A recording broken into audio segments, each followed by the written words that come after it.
Bonjour à tous, bienvenue sur cette nouvelle vidéo. On va parler de la productivité, on va parler de l'importance d'être productif. Être productif, ça ne veut pas dire travailler dur, ça veut dire travailler intelligemment. Et pour ça, il existe des astuces que je vais vous donner là tout de suite. La première astuce, ça va être d'organiser son espace de travail. Donc l'espace de travail, ça va être le lieu où on travaille le plus. Ça peut être un bureau chez soi ou ça peut être un bureau au travail. Et je vous recommande d'avoir un espace de travail bien rangé. Je vous recommande d'être minimaliste parce que un espace de travail mal rangé, ça va vous perturber l'esprit. Donc ayez un espace de travail qui soit agréable. Ça va vous permettre d'avoir un esprit clair. Ensuite, je vais vous recommander en deuxième astuce de planifier votre journée. Chaque soir, vous devez planifier la journée suivante. Ça va vous permettre, une fois que la journée démarre, de savoir exactement ce que vous devez faire et vous n'allez pas revenir sur ces points-là. Aussi, ça va vous permettre d'avoir du recul sur ce que vous devez accomplir. Et donc, on a toujours une meilleure planification quand elle est faite la veille que le jour même. La troisième astuce, ça va être de faire des sessions de deep work. Donc, c'est des sessions de travail individuelles. Donc, moi, je vous recommande de travailler 2 heures sur un sujet et de ne pas le lâcher.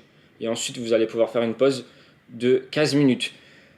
Les sessions de deep work sont importantes. Si vous faites une planification en adaptant au deep work, vous allez avoir des résultats qui seront incroyables. Donc 2 heures sur un sujet et vous ne le lâchez pas, vous n'allez pas voir un autre sujet. Donc ça, c'est ce que je vous recommande fortement. Ça va être sur ça que je vais insister le plus, sur la productivité, lorsque je vais faire du coaching. Donc mettre en place des deep work. Ensuite, ça va être d'éliminer toutes les distractions, notamment sur les sessions de deep work. Le téléphone portable, ça va être la source de distraction numéro 1. Donc moi maintenant, c'est simple. Mon téléphone portable, je le mets dans une autre pièce. Ça me permet de ne pas être tenté de l'ouvrir, de consulter par exemple mes réseaux sociaux ou encore de consulter mes SMS. On a énormément de paramètres sur notre téléphone qui peut nous distraire. Donc il faut absolument essayer de l'éloigner de plus de notre espace de travail. Ensuite, sur les distractions, il y a aussi quand on travaille dans un bureau, on peut être souvent amené à discuter avec des collègues. Donc je vous recommande en début de deep work de dire que vous travaillez pendant 2 heures et que vous allez avoir besoin d'être concentré, mais que par la suite vous allez pouvoir bien sûr passer du temps avec votre collègue en allant au café ou encore en buvant un thé. Mais les distractions, il faut absolument les éviter car ça nuit fortement à la productivité. Ensuite, l'astuce numéro 5, nous sommes à l'astuce numéro 5, ça va être de prendre soin de vous. Il faudra prendre soin de vous pour être productif, il va falloir avoir suffisamment d'heures de sommeil, il va falloir également manger équilibré, notamment surtout le midi, et il va falloir faire du sport. Pourquoi je vous recommande de manger équilibré? On sait tous que quand on mange quelque chose de lourd à midi, par exemple un fast-food, à l'après-midi, on a un coup de barre qui nous distrait et on n'est pas productif. Donc je vous conseille sur le repas du midi, plus précisément, de manger quelque chose d'équilibré, de manger quelque chose de léger. Le sommeil, ça va être aussi quelque chose d'important. Quand on dort mal, on est beaucoup moins concentré. Donc essayez d'avoir toujours 8 heures de sommeil. La dernière astuce, ça va être de communiquer avec votre manager. Pourquoi je vous recommande de communiquer avec votre manager pour être plus productif? Comme on l'a vu précédemment, être productif, ça ne veut pas dire produire énormément. Ça veut dire surtout travailler intelligemment. Et pour avoir de quoi travailler intelligemment, il faut savoir quoi faire. Et donc c'est votre manager qui va pouvoir vous donner vos objectifs. Donc soyez en étroite collaboration avec lui. Il vous guidera, il vous apportera des ressources humaines supplémentaires s'il le faut. Il vous apportera des ressources documentaires. Donc il est important de rester en lien avec lui pour ne pas travailler inutilement. Si vous êtes entrepreneur, aujourd'hui c'est autre chose. La productivité va passer par la délégation. Mais sur cette vidéo, je n'aborderai pas ce sujet-là. Toutefois, je vous recommande d'analyser le concept de la délégation, donc quand le faire et comment le faire. Je vous recommande, en tout cas, plus globalement, si vous êtes aujourd'hui salarié ou si vous êtes entrepreneur, de ne pas être multitâche. Être multitâche, c'est quoi? Être multitâche, c'est faire plusieurs choses à la fois, c'est faire 10 choses dans un mois, mais ne rien terminer. Donc c'est mieux de faire une seule chose et de le terminer parce que le travail qui n'est pas terminé n'est pas valorisable.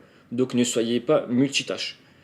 Ça va juste vous ralentir ça va vous disperser et on est beaucoup plus efficace quand on prend une tâche de A à Z et qu'on la termine que quand on change tout le temps d'activité, parce qu'à chaque fois, il faut reprendre les habitudes de l'activité précédente, on ne sait pas où on en était, donc soyez pas multitâche, mais du coup, soyez focus sur une tâche à exécuter.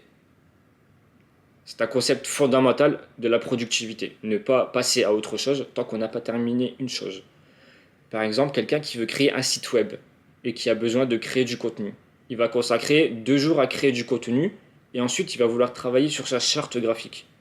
Lorsqu'il aura terminé sa charte graphique, il va refaire du contenu. Et lorsqu'il va reproduire du contenu, il va s'apercevoir que sa charte graphique n'est plus adaptée au contenu. Il n'y a plus de cohérence. Et donc il va changer encore de charte graphique. Tout ça pour dire que terminer une tâche et passer à la suivante. Parce que sinon vous allez faire des allers-retours pas possibles. Ensuite, je vais parler encore de l'importance de planifier. Donc tout à l'heure, je vous ai dit qu'à la journée, c'était important de planifier au jour le jour. Moi, je recommande aussi de planifier à l'année. Ça ne sera pas planifié, mais ça va être plutôt avoir une ligne directrice sur ce que vous souhaitez faire durant l'année. Donc ayez une ligne directrice sur l'année. Au mois, planifiez. Vous n'allez pas pouvoir planifier précisément au mois, mais commencez déjà à avoir une vision au mois. Et ensuite, de manière quotidienne, ayez une planification précise. Ça va vous permettre de savoir quoi faire, de ne pas vous disperser, de vous obliger à exécuter ce que vous vous êtes engagé à exécuter. En tout cas, moi, je peux vous recommander le livre là, le livre The One Thing, Passer à l'essentiel. C'est un livre de productivité qui est aujourd'hui le plus lu, et donc je vous le recommande. Je l'ai moi-même lu, et j'ai pu améliorer ma productivité grandement, notamment grâce à des astuces que j'ai pu vous dire aujourd'hui. Donc n'hésitez pas à le lire pour avoir plus de détails. En tout cas, moi je vous remercie d'avoir regardé cette vidéo et je vous dis à une prochaine.